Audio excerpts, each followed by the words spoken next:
নমস্কার বন্ধুরা, কেমন আছেন সবাই? আশা করি সকলেই খুব ভালো আছেন। আবারও একটা নতুন ভিডিওতে আপনাদের সকলকে স্বাগত জানাই। রোজকের মতন আবারও একটা নতুন ভিডিও নিয়ে চলে আসলাম।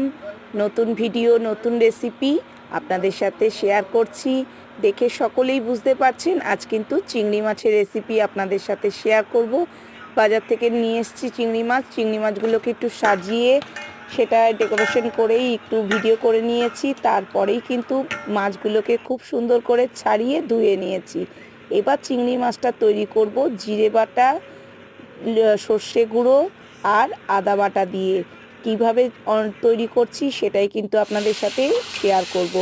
আর অনেকেই এইভাবে তৈরি করে থাকেন, আমি কিভাবে তৈরি করছি সেইটুকুনি আপনাদের সাথে শেয়ার করছি।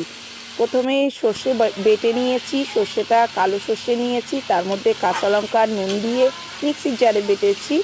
আর জিরের গুঁড়ো নিয়েছি, আর সাথে নিয়েছি আদা বাটা। আদা বাটাটা আমি একটু বেশি করেই করে রাখি ফ্রিজে, ও যখন দরকার পড়ে সেই অনুযায়ী কিন্তু করে রাখি এক সপ্তাহের মতন করে। আপনারাও চাইলে আদা বাটা ফ্রিজে রেখে কিন্তু সবসময় ব্যবহার করতে পারেন। মাছগুলো ম্যারিনেট করে আধ ঘন্টার মতন রেখেছি এই মশলাগুলো দিয়েই। সর্ষে বাটা, জিরের গুঁড়ো, আদা বাটা, হলুদ গুঁড়ো, নুন, লঙ্কার গুঁড়ো এই সব আর সর্ষের তেল দিয়ে কিন্তু খুব সুন্দর করে ম্যারিনেট করে আধ ঘন্টা রেখেছি। তারপর তেলের মধ্যে এই মশলা সমেত মাছটা দিয়ে হালকা একটু নাড়াচাড়া করে অল্প জল দিয়ে মাছটাকে সেদ্ধ করে নিচ্ছি। দেখতেই পাচ্ছেন আমার মাছটা কিন্তু রান্না একদম কমপ্লিট। খেতে কিন্তু ভীষণ ভালো হয়। আপনারা চাইলে এইভাবে করে বাড়িতে তৈরি করে দেখতে পারেন, খেতে খুবই ভালো লাগবে।